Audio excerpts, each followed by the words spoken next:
আয়, ব্যয় এবং সঞ্চয় এই তিনটে চক্রে পড়ার জন্যই তোমাদেরও এত কষ্ট, এত প্রিপারেশন নেওয়া, আমাদেরও সেম তোমাদেরকে ভালো করে প্রিপারেশন দেওয়ানো।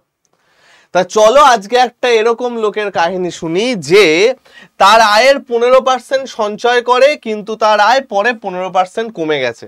তখন সে কি করবে? এরকম টাইপের অঙ্ক যখন তোমাকে দিয়ে দেবে ভাই, খুব সিম্পল একটা জিনিস মাথায় রাখবে। কি সেটা? আয় ইকুয়াল টু ব্যয় প্লাস সঞ্চয়। তুমি যেটা আয় করে আনছো তারই কিছুটা তুমি ব্যয় করছো এবং বাকিটা সেভ করছো, তাই তো? এই জিনিসটা খালি মাথায় রাখবে।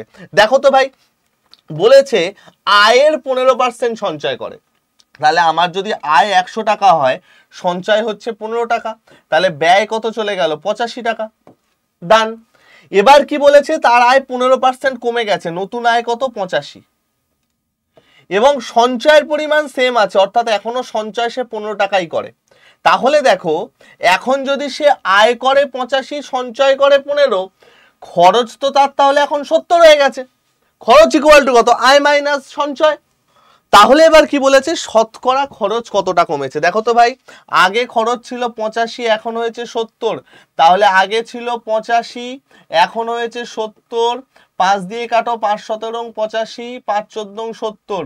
কতটা কমেছে? 3 কমেছে। কততে কমেছে? 17তে কমেছে। কত পার্সেন্ট কমেছে? ইন্টু 100, 300/17%।